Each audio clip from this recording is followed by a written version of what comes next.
നാദേന്ദ്രീയം. രചന ദക്ഷ. അവതരണം ഷാഹുൽ മലയിൽ. Editing Faisal C N Nooncheri. തന്റെ തന്തയോടല്ലേ?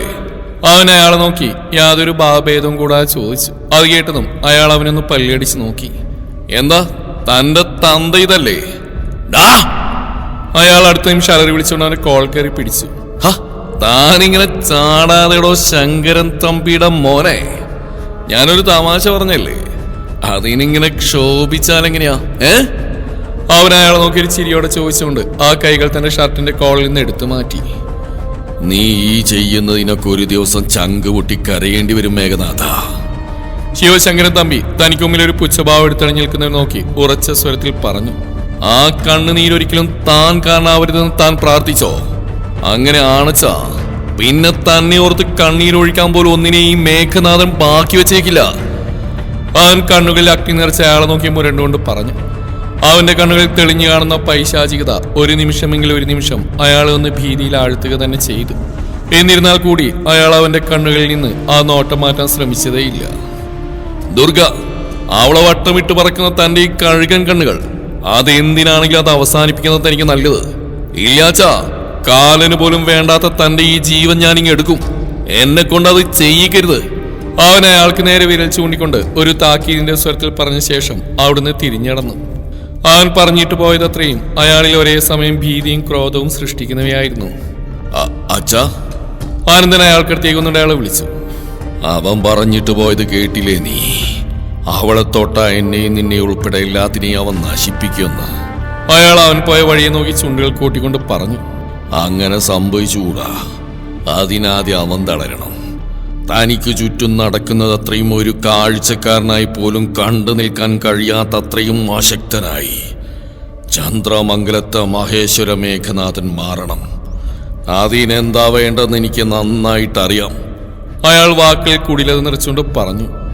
ഞാൻ നോക്കിയിട്ട് ഇപ്പൊ നടക്കുന്ന പ്രശ്നങ്ങൾക്കൊക്കെ ഇനി അതേയുള്ളൊരു പ്രതിവിധി. അയാൾ എന്തോ മനസ്സിൽ കണ്ടെന്ന പോൽ ആനന്ദനോട് പറഞ്ഞുകൊണ്ട് തന്റെ വാഹനത്തിനരിയിലേക്ക് നടന്നു. ആനന്ദൻ അയാൾ പറഞ്ഞിട്ട് പോയ കാര്യം എന്താണെന്ന് മനസ്സിലാവാതെ ഒരു നിമിഷം അവിടെ നിന്ന് ചിന്തിച്ചു. ശേഷം അയാൾക്ക് പുറകെയായി നടന്നു നീങ്ങി. വാതിൽ നിർത്താതെയുള്ള കൊട്ടി കേട്ടിട്ടാണ് അടുക്കളയിൽ പാത്രം കഴുകിക്കൊണ്ടിരുന്നവൾ കൈ കഴുകി ഹാളിലേക്ക് വന്ന് ദാ വരിക. വാതിൽ മേലേൽക്കുന്ന നിർത്താതെയുള്ള കൊട്ടി കേട്ടതും അവൾ വിളിച്ചു പറഞ്ഞുകൊണ്ട് നനഞ്ഞ കൈ ഉടുത്തിരുന്ന നേരിതിൽ തുടച്ച ശേഷം വാതിലിന്റെ സാക്ഷ്യം മാറ്റി ആ വാതിൽ വലിച്ചു തുറന്നു. നിങ്ങളായിരുന്നോ ഇതെന്തിനെങ്ങനെ ചെണ്ടല്ലെന്ന പോലെ ഈ വാതിലിട്ടിങ്ങനെ തല്ലിക്കൂട്ടിയത്? എനിക്ക് ചെവി കേൾക്കാൻ കുറവൊന്നുമില്ല. ഒറ്റ തവണ കുട്ടിയെ തന്നെ ഞാൻ കേൾക്കും. അവൾ തനിക്ക് മുമ്പിൽ പാതി നനഞ്ഞു നിൽക്കുന്ന മേഘനെ നോക്കി കെറുവോടെ പറഞ്ഞു. ഇതെന്തെങ്കിലും വെള്ളത്തിൽ വീണ കോഴിയെ കൂട്ട് വന്നിരിക്കണേ? ഒരു കുട വാങ്ങാനുള്ള പാങ്ങൂലും ഇല്ലാന്നുണ്ടോ ചന്ദ്രമംഗലത്തെ കുഞ്ഞിത്തമ്പുരാന്? അവൾ അവനെ നോക്കി എളിയിൽ കൈകുത്തിക്കൊണ്ട് ചോദിച്ചു. അവനകത്തേക്ക് കയറി അവളെ പൂണ്ടടക്കം കെട്ടിപ്പിടിച്ചിരുന്നു. അവനെ പ്രതീക്ഷിക്കാതെയുള്ള ആ കെട്ടിപ്പിടുത്തത്തിൽ ആദ്യം അവളുടെ കണ്ണൊന്നും മിഴിഞ്ഞെങ്കിലും പിന്നീട് അവൾ പല്ലിയടിച്ചുകൊണ്ട് അവനെ തള്ളി മാറ്റാൻ ശ്രമിച്ചുകൊണ്ടിരുന്നു. തനിക്കിത് എന്താണോ? കുറച്ചു മുന്നേ എന്റെ കയ്യിൽ നിന്ന് കിട്ടിയതൊക്കെ ഇത്ര പെട്ടെന്ന് താൻ മറന്നോ? അവൾ ചോദിച്ചുകൊണ്ട് അവനെ പിടിയിൽ നിന്ന് കുതിരിക്കൊണ്ടിരുന്നു. ദുർഗ, അവൻ അവളെ തന്നിലേക്ക് അടക്കി പിടിച്ചുകൊണ്ടൊന്ന് വിളിച്ചു. അവന്റെ ആ ഒരൊറ്റ വിളിയിൽ അതുവരെ കുതിരിക്കൊണ്ടിരുന്നവളൊന്ന് ശാന്തയായി. അവളുടെ ആ ശാന്തത അറിഞ്ഞെന്നപ്പോൾ അവനവളെ കുറച്ചുകൂടി ഇറുകപ്പെടുന്നുകൊണ്ട് ആ കഴുത്തിലേക്ക് മുഖം പൂഴ്ത്തി. അവൾ അതൊന്നും അറിയുന്നേയില്ല. അവളുടെ മനസ്സത്രയും അവൻ തന്നെ ദുർഗ എന്ന് സംബോധന ചെയ്ത നിമിഷത്തിലെവിടെയോ കുരുങ്ങിക്കിടക്കുകയായിരുന്നു. എനിക്ക് നിന്നോട് സംസാരിക്കണം. അവൻ അവളിൽ നിന്ന് തെല്ലിട വിട്ടുമാറാ പറഞ്ഞു. അപ്പോഴാണ് അവൾ ശരിക്കും യാഥാർത്ഥ്യത്തിലേക്ക് വരുന്നത് തന്നെ. എന്താ? അവൾ അവനോട് തീർത്തും ശാന്തമായ സ്വരത്തിൽ ചോദിച്ചു. ഒരാഴ്ച കൂടി കഴിഞ്ഞാൽ പിന്നെ ക്ഷേത്രത്തിൽ കൊടിയേറ്റമായി. അതിനിടയിൽ നമ്മളിൽ ആർക്കും എന്ത് വേണമെങ്കിലും സംഭവിക്കാം. അവൻ അവളുടെ പിടിയൊന്ന് മുറുക്കിക്കൊണ്ട് പറഞ്ഞു. ഇതെന്തിനാ ഇങ്ങനെ ഇടയ്ക്കിടയ്ക്ക് പറയുന്നേ? അവൾ ആ സംസാരം തുടരെ അസഹിഷ്ണുത പ്രകടിപ്പിച്ചുകൊണ്ട് അവനോട് ചോദിച്ചു. നീ അത് മറന്നു പോകാതിരിക്കാൻ ഈ ഇടയ്ക്കിടയ്ക്കുള്ള ഓർമ്മപ്പെടുത്തൽ കൂടിയേ തീരൂ. അവൻ അവളോട് അത്രയും മൃദുവായി പറഞ്ഞു. ഇതിങ്ങനെ ഇടയ്ക്കിടയ്ക്ക് ഓർമ്മപ്പെടുത്താൻ മാത്രം എനിക്ക് മറവിയൊന്നുമില്ല. അവൾ അവന്റെ പിടിയിൽ നിന്ന് മാറാതെ ചൊടിയോടെ പറഞ്ഞു. ഞാനിന്ന് ആ ഊന്നൂടെ കണ്ടിരുന്നു. അവൻ അവളോട് സൗമ്യമായി പറഞ്ഞു. എന്നിട്ട്? അവൾ ആകാംക്ഷയോടെ തിരക്കി. അത് കേട്ടതും അവൻ അവിടെ അയാളോട് വായിട്ടലച്ച അത്രയും അവളോട് ചെറിയ രീതിയിൽ വിശദീകരിച്ചു. ഓഹോ, അപ്പൊ കുഞ്ഞിത്തമ്പുര അണലിയുടെ വായിൽ കോരിട്ട് കുത്തിയിട്ട് വന്നിരിക്കല്ലേ? അവൾ തന്റെ കഴുത്തിൽ മുഖം പൊഴുത്തി വെച്ചിരിക്കുന്നവനെ ഒന്ന് കഴുത്തെ ചെരിച്ച് നോക്കിക്കൊണ്ട് ചോദിച്ചു. അങ്ങനെ ഒരു കുത്ത് അയാൾക്കപ്പം ആവശ്യമായിരുന്നു. അവനളിൽ നിന്ന് മുഖം മാറ്റാതെ പറഞ്ഞു. ഇനിയിപ്പോൾ അയാൾ കൊടിയേറ്റം വരെ ഒന്നും കാക്കുമെന്ന് തോന്നുന്നില്ല. ഇന്നത്തെ ഇയാളുടെ കുത്തിലോടുകൂടി വേണേൽ നാളെ തന്നെ ആളിനെ കടത്താൻ ആളിറക്കാൻ സാധ്യതയുണ്ട്. ആളൊരു നെടുവീർപ്പോടെ പറഞ്ഞു. നിനക്ക് ഭയം തോന്നുന്നുണ്ടോ? അവൻ അവളുടെ കഴുത്തിടുക്കിൽ നിന്ന് മുഖമുയർത്തിക്കൊണ്ട് അവളെ നോക്കി ചോദിച്ചു. ആ, നല്ല കാര്യായി. അതിലും വലിയൊരു രാജവെമ്പാലിനെ ഇങ്ങനെ ചുറ്റി വരിഞ്ഞ് നിൽക്കുമ്പോ ഞാനെന്തിനാ ആണിലിയെ ഭയപ്പെടുന്നേ? അവൾ അവനെ നോക്കി എറിവോടെ ചോദിച്ചു. അടുത്ത നിമിഷം അവൾ അത്രയും ഇറുക്കത്തിലൊന്ന് പുണർന്ന് ആ ചുമരിലേക്കായി ചേർത്ത് നിർത്തിയ ശേഷം അവളുടെ കഴുത്തിൽ തന്റെ ദന്തങ്ങൾ കുത്തിയിറക്കിയിരുന്ന അവന് തീരെ പ്രതീക്ഷിക്കാതെയുള്ള ആ നീക്കത്തിൽ പതറി നിന്നവളെ ആ പതറിൽ നിന്ന് തിരികെ കൊണ്ടുവന്ന് അവളുടെ കഴുത്തിൽ അവന്റെ ദന്തങ്ങൾ സമ്മാനിച്ച വേദനയാണ്. ആ വേദനയിൽ അവൾ നന്നായി തന്നെ എരിവലിക്കുന്നതിനൊപ്പം അവന്റെ തോളിൽ അവളുടെ വിരലുകളൊന്ന് മുറുകെ കൂടി ചെയ്തു. അതറിഞ്ഞെന്ന പോലെ അവൻ ഇത്തിരി കൂടി ശക്തിയിൽ അവിടെ ഒന്ന് പല്ലമർത്തിയതും അടുത്ത നിമിഷം അവൾ അതിനേക്കാൾ ശക്തിയിൽ അവന്റെ തോളിൽ തന്റെ ദന്തങ്ങൾ പതിപ്പിച്ചിരുന്നു. അതുവരെ ആ നിമിഷം ആസ്വദിച്ച് നിന്നിരുന്നവൻ അവളുടെ ആ ഒറ്റപ്രവത്തിൽ കണ്ണുമിഴിച്ച് കാറിയിരുന്നു. നീ യക്ഷി, ഞാൻ നിർത്തി, അവൻ പറഞ്ഞുകൊണ്ട് അവളെ പിടിയിൽ നിന്ന് തുള്ളി. എടി, ഞാൻ നിർത്തിന്ന്. അവൻ തന്നെ ചുറ്റി വരിഞ്ഞു നിൽക്കുന്നവളെ തന്നിൽ നിന്ന് അടർത്തി മാറ്റാൻ ശ്രമിച്ചുകൊണ്ട് കാറി. എന്നിട്ട് അവൾ അവന്റെ തോളിൽ നിന്ന് തന്റെ പല്ലുകൾ അടർത്തി മാറ്റിയില്ല. എടി ബൊമ്മി, ഞാൻ നന്നായി. ഇനി മേലെ ഞാൻ ഈ പരിപാടിക്ക് നിൽക്കില്ല. എന്റെ മോളെന്നായി യക്ഷിപ്പല്ലി എടുത്ത് മാറ്റിയേ. അവൻ അവളുടെ തോളിൽ പിടിച്ച് അവളെ തന്നിൽ നിന്ന് വേർപ്പെടുത്താൻ ശ്രമിക്കുന്നിടയിൽ വേദന സഹിക്കാൻ വയ്യാതെ അവളോട് കേണു. എടി യക്ഷിക്കുഞ്ഞ്, ഇനിയും മാറ്റിയില്ലെങ്കിൽ ആ മാംസം നിന്റെ വായിലിരിക്കുവടി. അതുകൊണ്ട് എന്റെ കുഞ്ഞൊന്നും മാറിയേ. നാദേട്ടൻ ഇനി മേലാൻ ഈ പരിപാടി ആവർത്തിക്കില്ല.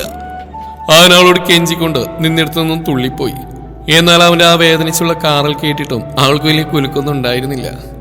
ദേ, മര്യാദക്ക് ആ യക്ഷിപ്പല്ലെടുത്ത് മാറ്റിക്കോ, ഇല്ലെങ്കിൽ സത്യമായിട്ട് ഞാൻ നിന്നെ വല്ലതും ചെയ്യും, പറഞ്ഞേക്കാവേ. താൻ എത്ര കേണു പറഞ്ഞിട്ടും കേൾക്കാത്തവളേക്കാണ് അവൻ അവളോടൊരു മുന്നറിയിപ്പെന്നോണം പറഞ്ഞു. എന്നിട്ടൊരു കുലുക്കമില്ലാ നിൽക്കുന്നവളെ കണ്ടതും അവൻ പിന്നൊന്നും നോക്കിയില്ല. ആഹാ, അത്രക്കായോ?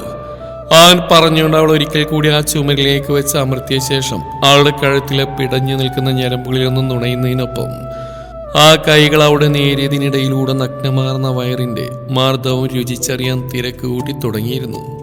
അതുവരെ അവന്റെ തോളിലെ മാംസത്തിൽ തന്റെ പല്ലുകൾ പതിപ്പിച്ചു വെച്ച് രസിച്ചുകൊണ്ടിരുന്നവൾ അവന്റെ ആ ഒരൊറ്റ പ്രവൃത്തിയിലൊന്ന് വിറച്ചുകൊണ്ട് ആ ദന്തമുനകൾ അവിടെ നിന്ന് അടർത്തി മാറ്റിപ്പോയി. അവളിൽ ആഴ്ന്നിറങ്ങിക്കൊണ്ടിരുന്ന അവളുടെ വിരലുകൾ ഒരു നിമിഷം കൊണ്ട് ആ പ്രവൃത്തി മതിയാക്കി നിശ്ചലതയെ കൂട്ടുപിടിച്ചു. തന്റെ കഴുത്തിലെ ഞരമ്പുകളെ ചുണ്ടുകളാൽ താലോലിക്കുന്നവനെ ഒരേ സമയം ചുറ്റി വരിയാനും തള്ളി മാറ്റാനും കഴിയാതെ അവൾ കിതച്ചുകൊണ്ട് ചുമരിലേക്ക് ചാരി അങ്ങനെ നിന്നുപോയി. അവനാണെങ്കിൽ ചുറ്റുമുള്ളതെല്ലാം മറന്ന് അവളൊരു വളിയിൽ മാത്രം തളക്കപ്പെട്ടവനെ പോലെ ആ പെണ്ണിനെ രുചിച്ചറിയുന്ന തിരക്കിലാണ്. അവന്റെ കൈകളിൽ അറിയുന്ന അവളുടെ കുഞ്ഞി വയറിന്റെ മാർദ്ദവം അവനെ പൂർണ്ണമായും അവളിലേക്ക് കെട്ടഴിച്ചുവിടാൻ പാകത്തിനുള്ളതായിരുന്നു. അതിന്റെ തീവ്രത അവനിലെ പുരുഷനെ കൂടുതൽ അവളിലേക്ക് ചേരാൻ പ്രേരിപ്പിക്കുമ്പോഴെല്ലാം അവന്റെ ചുണ്ടുകൾക്ക് കൂട്ടായി പല്ലുകളും നാവുകളും കൂടി അവളുടെ കഴുത്തിൽ ചിത്രങ്ങൾ രചിച്ചു തുടങ്ങി. അതിന്റെ തീക്ഷ്ണത താങ്ങാനാവാതെ അവൾ തന്റെ വയറിന് പുളകം കൊള്ളിക്കുന്ന അവന്റെ കൈകളിൽ കിടന്ന് പിടച്ചുകൊണ്ട് ഒന്ന് ഏങ്ങിപ്പോയിരുന്നു. നാഥാ. അവൾ അവന്റെ കൈകളെ തടയാൻ ശ്രമിച്ചുകൊണ്ട് വിളിക്കുന്നതിനൊപ്പം കഴുത്തൊരു വശത്തേക്ക് വെട്ടിച്ചു മാറ്റിക്കൊണ്ടൊന്ന് വിറച്ചുപോയി. അവളുടെ മടിക്കുത്തിൽ പിടിച്ചു വലിച്ച് തന്നിലേക്ക് അവളെ കൂടുതൽ ചേർത്ത് നിർത്തിക്കൊണ്ടാണ് അവൻ ആ വിളിക്ക് മറുപടി നൽകിയത്. അവന്റെ ആ നീക്കത്തിൽ അവളൊന്ന് ഏങ്ങി വിറച്ചു പോയതിനൊപ്പം തന്റെ കഴുത്തിലമ്പാണ് ചുണ്ട് ചലിപ്പിക്കുന്നവന്റെ ചുണ്ടുകളെയും നാവിനെയും നിയന്ത്രിക്കാനാവാതെ കുഴഞ്ഞു. ഡിബൊമ്മി. അവനവളുടെ വലത്തെ ചെവിത്തുമ്പൊന്ന് നുണയുന്നതിനൊപ്പം ഒരു കുറുകലോടെ അവളെ വിളിച്ചു. എന്നെ വിട്ട് മാറടോ കാല. അടുത്ത നിമിഷം കണ്ണുകൾ തുറക്കാതെ അവൾ അവനോട് മുരണ്ടു. പറ്റണ്ടടി. അവൻ വശ്യമായി പറഞ്ഞുകൊണ്ട് അവളുടെ ഇടുപ്പോരമൊന്ന് പിച്ചി വീഴുന്നതിനൊപ്പം അവളുടെ വലത്തെ ഷോൾഡറിലൂടെ മുഖമിഴച്ച് അവളെ തന്നിലേക്ക് മര്യാദക്ക് നിർത്തുന്ന തനിക്ക് നല്ല. അവൾ അവന്റെ ഓരോ പ്രവൃത്തിയിലും തളർന്നു പോകുന്ന തന്റെ ശരീരത്തിന് എങ്ങനെ നിയന്ത്രിക്കുമെന്നറിയാതെ ഏറി വന്നൊരു കിതപ്പോടെ പറഞ്ഞു നിർത്തിക്കൊണ്ട് തന്റെ തോളലിനെ കടിച്ചു നുണയുന്നവന്റെ പിൻകഴുത്തിൽ പിടിച്ച് ദുർബലമായ ഒന്നവനെ പുറകോട്ട് വലിച്ചു മാറ്റാൻ ശ്രമിച്ചു. എന്നെ കൊണ്ട് പറ്റുന്നില്ലടി ബൊമ്മി, നീ എന്തൊരു സുന്ദരിയാണെന്നറിയോ. അവൻ ആദ്യമായി അറിയുന്ന ആലസ്യം പകരുന്ന സുഖത്തിൽ നിന്ന് മുഖം തിരിക്കാനാവാതെ അവളോട് വിറയാർന്ന സ്വരത്തിൽ പറഞ്ഞുകൊണ്ട് അവളുടെ കാതിനെ ഒന്ന് ചുംബിച്ചു. ഇനി താ മാറിയില്ലെങ്കിൽ സത്യമായിട്ട് ഞാൻ മുട്ടുമണിക്കൊന്നും തരും. അവൾ തന്റെ ഏറിയ ശ്വാസഗതിയെ വരുതിയിലാക്കാൻ കഴിയാതെ ശക്തമായി ഒന്ന് കിതച്ചു. അവളിൽ നിന്ന് കഴുത്ത് വെട്ടിച്ചു മാറ്റിക്കൊണ്ട് പറഞ്ഞു. കഴിയണ്ടടി പെണ്ണേ. അവൻ അവളുടെ ഉള്ളം കൈ രണ്ടും എടുത്ത് തന്റെ കവിളുകളിലേക്ക് വെച്ച് അതിൽ മാറി മാറി മുത്തിക്കൊണ്ട് ഒരു നിശ്വാസം അകലെ അവളോട് ചേർന്ന് നിൽക്കുന്നതിനിടെ പറഞ്ഞതും അവളുടെ ഉള്ളം കൈയിൽ നിന്നൊരു വിറയിൽ കുളിർ പടർത്തിക്കൊണ്ട് അങ്ങ് ഉച്ചി വരെ പാഞ്ഞു കയറി. അതിന്റെ ബാക്കി പത്രമെന്നോണം അവളുടെ കവിൾ തടങ്ങളൊന്ന് ചൂട് പിടിക്കുന്നതിനൊപ്പം അവിടെ മാകിയ ചുവപ്പ് വർണ്ണം വിതറുക കൂടി ചെയ്തു. ദേഹത്തറിഞ്ഞ ആ തരിപ്പിൽ അവൾ തന്റെ ഇറുകിയടച്ച കണ്ണുകളൊന്ന് വലിച്ചു തുറന്നുകൊണ്ട് തനിക്ക് മുമ്പിൽ നിൽക്കുന്നവനെ കിതപ്പോടെ നോക്കി. തന്നെ നോക്കി കിതപ്പാറ്റുന്നവളെ കാണെ അവൻ തന്റെ ദൃഷ്ടികൾ അവളിൽ നിന്ന് പറിച്ചു മാറ്റാതെ തന്നെ ലാസ്യഭാവത്തിൽ നോക്കുന്നവളുടെ ഉള്ളം കൈകളിൽ ചുണ്ടുകളാൽ മാറി മാറി മുത്തമിട്ടു. ഓരോ ചുവടുവെപ്പിലൂടെയും തന്നെ പൂർണ്ണമായി അടിമപ്പെടുത്തുന്നവന്റെ കണ്ണിലെ വശ്യത സഹിക്കാൻ വയ്യാതെ വന്ന നിമിഷം അവൻ ചുംബിച്ചുണർത്തുന്ന തന്റെ ഉള്ളം കൈകളെ അവന്റെ പിടിയിൽ നിന്ന് വലിച്ചെടുത്തുകൊണ്ട് ആ കൈകളെ തനിക്ക് പുറകിലേക്ക് ചുരുട്ടി പിടിച്ച് ഒളിപ്പിക്കുന്നതിനൊപ്പം ഒന്ന് ഉമിനീരിറക്കി അവനെ നോക്കി ഒന്ന് കിതച്ചുപോയി. അവന്റെ മിഴികൾ തനിക്ക് മുമ്പിൽ നിന്ന് കിതക്കുന്നവളിലൂടെ നിമിഷ നേരം കൊണ്ട് അലയാൻ തുടങ്ങി. അവളിലെ വിയർപ്പും ഗന്ധവും ശ്വാസതാളവുമെല്ലാം തന്നെ വീണ്ടും വികാരങ്ങളുടെ ചുഴിയിലേക്ക് തള്ളിയിടാൻ ഒരുങ്ങുന്നു എന്ന് തോന്നിയ നിമിഷം അവൻ അവൾക്ക് ഇരുവശവും കൈകൾ വെച്ചുകൊണ്ട് അവളിലേക്ക് ചാഞ്ഞു. അകന്നുപോയ ഗന്ധം വീണ്ടും തന്നെ പൊതിഞ്ഞതറിയെ അവൾ തന്റെ കണ്ണുകളൊന്നുകൂടി ഇറുക്കി അടച്ചു. എന്റെ മുമ്പിൽ നിന്ന് ഇങ്ങനെ കിതക്കല്ലടി ഭൂമി. ഇന്ന് മുഴുവൻ നിന്റെ കിതപ്പിങ്ങനെ കണ്ടുകൊണ്ടിരിക്കാൻ തോന്നിയ പിന്നെ നീ കുഴഞ്ഞു പോകും. അവളുടെ കവിളുകളെ ഒന്ന് കടിച്ചു നുണഞ്ഞുകൊണ്ട് അവൻ പറഞ്ഞതും അവൾ അവനെ തള്ളി മാറ്റിക്കൊണ്ട് താഴെയുള്ള തന്റെ മുറിയിലേക്ക് കയറി വാതിലടച്ചിരുന്നു. അത് നോക്കി ഒന്ന് കീഴ്ച്ചുകൊണ്ട് കടിച്ച് ചിരിച്ചുകൊണ്ട് അവൻ ആ ഭിത്തിയിലേക്കായി ചാരി നിന്നു. കുറച്ചു മുന്നേയുള്ള തന്റെ ചെയ്തികൾ ഓരോന്നും ഓർക്കവേ അവനിൽ ഒരേ സമയം ലജ്ജയും പുഞ്ചിരിയും പ്രത്യക്ഷമായി. എന്റെ ഭൂമി. തന്റെ ഓരോ പ്രവൃത്തിയിലും കിതച്ചുയർന്നവളെ ഓർക്കെ അവൻ ആ ചുമരിലേക്ക് ചാരി കണ്ണുകൾ അടച്ചെന്ന് അത്രയും മൃദുവായി അവളെ വിളിച്ചു. എന്റെ ഭൂമി. ഇത് വേണ്ട, ആദ്യത്തെ മതി. രാത്രി ആളിൽ നിന്ന് ടി വിയിൽ ഒരു തമിഴ് പടം കാണുകയായിരുന്നു ഇന്ദ്രൻ. പെട്ടെന്നുള്ള ഈ ഒരു പ്രവൃത്തിക്ക് പിന്നിൽ ആൾക്ക് ചില ഗൂഢലക്ഷ്യങ്ങൾ ഇല്ലാതെയില്ല. ഇപ്പോഴുള്ള ഈ പുതിയ നീക്കത്തിന്റെ പ്രധാന അജണ്ട എന്തെന്നാൽ കുറച്ച് റൊമാൻറ്റിക് ആവാൻ എങ്ങനെ പഠിക്കാമെന്നാണ്. ഇന്ന് തോട്ടത്തിൽ പോയപ്പോൾ തൊഴിലാളികൾ തമ്മിൽ പരസ്പരം പറഞ്ഞ ഓരോ കാര്യങ്ങളിൽ നിന്ന് ചൂണ്ടിക്കിട്ടിയതാണ് ഇപ്പോഴുള്ള ഈ പുതിയ പരീക്ഷണം. സിനിമ അത്യാവശ്യം നല്ല റൊമാൻറ്റിക് ആണ്. ആദ്യമായിട്ടാണ് റൊമാൻറ്റിക് സിനിമയൊക്കെ കാണുന്നത്. അതിന്റെ ചളിപ്പൊക്കെ ആ മുഖത്ത് വേണ്ടുവോളം ഉണ്ട് താനും. എന്നിരുന്നാൽ കൂടി അത്യധികം ആകാംക്ഷയോടെ തന്നെ ടി വി സ്ക്രീനിലേക്ക് മിഴികൾ പതിപ്പിച്ച് വെച്ചിരിക്കുകയാണ് ആള്. പെട്ടെന്നാണ് അതിലെ നായകൻ അടുക്കളയിൽ നിന്ന് ജോലി ചെയ്യുന്ന നായികയെ പുറകിൽ നിന്ന് കെട്ടിപ്പിടിക്കുന്ന ഒരു സീൻ വന്ന് അത് കണ്ടത് അവൻ ഇരുന്നിരിപ്പിൽ സോഫയിലേക്ക് കാലുമടക്കിയിരുന്നുകൊണ്ട് അത്യധികം ആകാംക്ഷയോടെ ആ രംഗത്തിലേക്ക് തന്റെ ശ്രദ്ധ കേന്ദ്രീകരിച്ചു. നാളെ വരുമ്പോൾ മോൾക്കുള്ള ബേബി ഫുഡ് വാങ്ങിക്കാൻ മറക്കില്ലേ ഇന്ദ്രേട്ടാ? പെട്ടെന്നാണ് അടുക്കളയിൽ എന്തോ ജോലിയിലായിരുന്നവൾ അങ്ങോട്ടേക്ക് വന്നുകൊണ്ട് അവനോടത് പറഞ്ഞത്. അവളുടെ ശബ്ദം കാതുകളിലേക്ക് പതിഞ്ഞ അടുത്ത നിമിഷം അവൻ വെപ്രാളപ്പെട്ടു മഴയിലിരുന്ന് റിമോട്ട് എടുത്ത് ആ ചാനൽ മാറ്റിയിരുന്നു. നാളെ രാവിലത്തേക്കുള്ള കൂടി ഇനി അതിൽ കാണും അവൾ പറഞ്ഞുകൊണ്ട് അവിടെ ആ തൂത്തുവരാൻ തുടങ്ങി. എന്ത്? അവൻ അവൾ കണ്ടില്ലെന്ന ആശ്വാസത്തിലൊന്ന് ഉമിനീരിറക്കിക്കൊണ്ട് കാര്യം മനസ്സിലാവളെ നോക്കി ചോദിച്ചു. മോൾക്കുള്ള ബേബി ഫുഡേ അവൾ തന്റെ തൂക്കൽ നിർത്തിക്കൊണ്ട് അവൻ നോക്കി പറഞ്ഞു. അത് ഞാൻ കൊണ്ടുവന്നോളാം. അവൻ അവളിൽ നിന്ന് മിഴികൾ പറിച്ചു മാറ്റിക്കൊണ്ട് വേഗം പറഞ്ഞു. അവൾ അതിനൊന്ന് മൂളിക്കൊണ്ട് തന്റെ പ്രവൃത്തി തുടർന്നു. അവന്റെ കണ്ണുകൾ ഇടക്കിടക്ക് തന്റെ ഭാര്യയെ തേടി പോകുന്നുണ്ട്. ഒളിഞ്ഞു മറിഞ്ഞവളെ നല്ല വൃത്തിക്ക് തന്നെ അവൻ തന്റെ കണ്ണുകളിലേക്ക് പകർത്തുമ്പോഴും മനസ്സിൽ നിറയെ കുറച്ചു മുന്നേ ടി വിയിൽ കണ്ട ആ അടുക്കള രംഗമായിരുന്നു. തന്റെ ജോലിയെല്ലാം തീർത്തവൾ അടുക്കളയിലേക്ക് തിരികെ പോയതും അവന്റെ കൈകൾ വീണ്ടും താൻ കണ്ടുകൊണ്ടിരുന്ന ആ തമിഴ് പടം തേടി സഞ്ചാരം തുടങ്ങിയിരുന്നു. എന്നാൽ ചാനൽ പോലെ ഏതെന്ന് ഓർത്തു വെക്കാതെ പടം കണ്ടുകൊണ്ടിരുന്നവന് എത്ര പരതിയിട്ടോ കിട്ടിയില്ല. ഉദ്ദേശിച്ചത് കിട്ടാതെയായതും അവനിൽ നിരാശ പടർന്നു. കോപ്പ് അവൻ പറഞ്ഞുകൊണ്ട് കയ്യിലെ റിമോട്ട് ആ സോഫയിലേക്ക് ഇട്ട് അതിലേക്കായി ചാരിയിരുന്നു. അപ്പോഴാണ് അടുക്കളയിൽ നിന്നുള്ള പാത്രങ്ങളുടെ ശബ്ദം അവന്റെ കാതുകളെ തേടിയെത്തുന്നത്. അത് കേട്ടതും അവന് നേരത്തെ ടി വിയിൽ കണ്ട രംഗമാണ് മനസ്സിലേക്ക് വന്നത്. ഒന്ന് പരീക്ഷിച്ചു നോക്കുന്നതിൽ തെറ്റില്ലെന്നല്ലേ അവൻ സ്വയം ചോദിച്ചുകൊണ്ട് പയ്യ സോഫയിൽ നിന്ന് എഴുന്നേറ്റു. അല്ലേ വേണ്ട, അവളെന്ന് വിചാരിക്കും. അവൻ ചിന്തിച്ചുകൊണ്ട് വീണ്ടും അവിടേക്ക് തന്നെ ഇരുന്നു.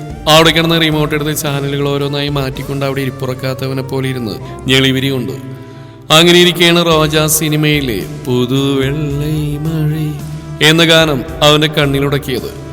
ആ ഗാനത്തിലെ ഓരോ രംഗങ്ങൾ കാണും തോറും ഇരുപ്പുറക്കാതിരുന്നവൻ ഏതോ നിമിഷത്തിൽ കൈവന്ന ധൈര്യത്തിന്റെ പുറത്ത് അടുക്കള ലക്ഷ്യം വെച്ച് തന്റെ യാത്ര തിരിച്ചു. ടി വിയിൽ അപ്പോഴും ആ ഗാനം നല്ല ഉച്ചത്തിൽ തന്നെ പ്ലേ ആയിക്കൊണ്ടിരിക്കുന്നുണ്ട്. രാത്രിയിലെ ഭക്ഷണം കഴിപ്പ് കഴിഞ്ഞുള്ള പാത്രങ്ങൾ ഓരോന്നും കഴുകി വെക്കുന്ന തിരക്കിലാണ് നീലി. ഉച്ചത്തിൽ കേൾക്കുന്ന സിനിമാ ഗാനത്തിനനുസരിച്ച് അവളുടെ ചുണ്ടുകളും പയ്യെ ചലിക്കുന്നുണ്ട്. ഇന്നെന്താ സിനിമ പതിവില്ല ടി വിക്ക് മുമ്പിലൊക്കെ ഇരിക്കുന്നത്, അതും പാട്ടും കേട്ട്. അവൾ പാത്രം കഴിക്കുന്നതിൽ പിറുപിറുത്തു. കഴിഞ്ഞ ദിവസം തൊട്ട് സിനിമത്തിന് മൊത്തത്തിൽ എന്തോ മാറ്റം വന്ന പോലെ, ഇല്ലെങ്കിൽ ഇടയ്ക്കിടയ്ക്ക് ഗർജിച്ച് വരുന്നതാ. അവൾ സ്വയം പറഞ്ഞുകൊണ്ട് പാത്രങ്ങൾ ഓരോന്നായി സ്ലാബിലേക്ക് അമിഴ്ത്തി വെച്ചുകൊണ്ടിരുന്നു.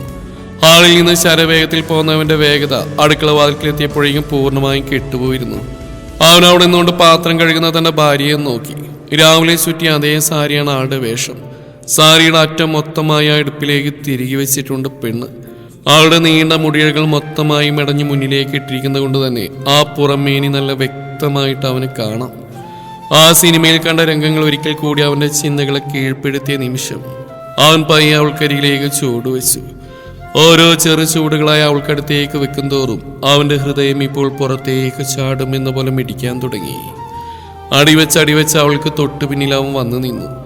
അവളിപ്പോഴും അതൊന്നും അറിയാതെ കാര്യമായ പാത്രം കഴുകിലാണ്.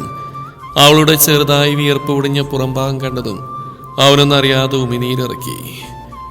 ആഞ്ജനേയ സ്വാമി അവനൊന്ന് മനസ്സിൽ പറഞ്ഞുകൊണ്ട് ചെറുതായി കാണുന്ന അവളുടെ ഇടുപ്പിലേക്കായി തന്റെ വിറയാർന്ന കൈകളെ നീക്കിയതും ടി വിയിൽ ഒരു വലിയ ശബ്ദത്തോടെ വേറൊരു പാട്ട് പ്ലേ ആയിരുന്നു.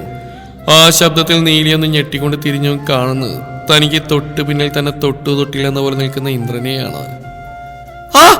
പെട്ടെന്ന് അവിടെ കണ്ടത് അവളൊന്ന് പേടിച്ച് നിലവിളിക്കുന്നതിനൊപ്പം അവളുടെ കയ്യിൽ പിടിച്ചിരുന്ന ഇഡ്ഡലി തട്ടുകൊണ്ട് അവന് തലക്കിട്ട് തന്നെ ഒന്ന് കൊടുത്തിരുന്നു.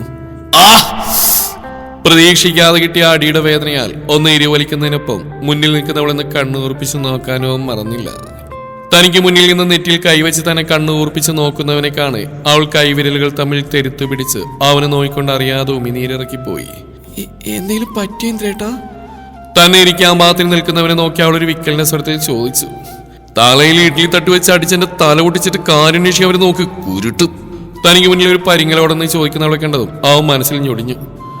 അത് ഞാൻ പെട്ടെന്ന് ഒരാൾ മുന്നിൽ കണ്ടപ്പോ പേടിച്ചു പോയി. ഞാൻ അറിഞ്ഞില്ലല്ലോ അത് ഇന്ദ്രേട്ടനാന്ന്. അവൾ പയ്യ അവനരികിലേക്ക് വേണോ വേണ്ടോ എന്ന പോലെ നടന്നെടുത്തുകൊണ്ട് പറഞ്ഞു.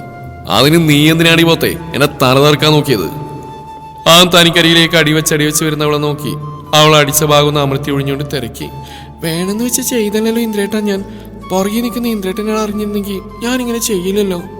അവൾ അവനിലേക്ക് വന്നു നിന്ന് ഒരു പരിങ്ങലോട് അവൻ അടിച്ചെടുത്ത് കൈവച്ച് പതിയെ ഒന്ന് ഒഴിഞ്ഞു കൊടുത്തുകൊണ്ട് അങ്ങേയറ്റം നിഷ്കളങ്കമാർന്ന ഭാവത്തോടെ പറഞ്ഞതും അവൻ അവിടെ മുന്നിൽ നന്നേ ഒന്ന് പതറിപ്പോയിരുന്നു. അവളിൽ നിന്ന് ആദ്യമായിട്ടാണ് തനിക്ക് നേരെ ഇങ്ങനൊരു നീക്കം ഉണ്ടാകുന്നത്. അത് അവളിൽ ഒരേ സമയം ഹർഷവും കൗതുകവും നിറക്കുന്നുണ്ട്. തനിക്ക് മുന്നിൽ നിൽക്കുന്നവളുടെ മുഖത്തേക്ക് നോക്കി നിൽക്കുന്തോറും അവളെ ആ സിനിമയിൽ കണ്ട പോലെ ഒന്ന് വട്ടം ചുറ്റിയെടുത്ത് തന്നോട് ചേർക്കാനൊക്കെ അവന് തോന്നുന്നുണ്ട്.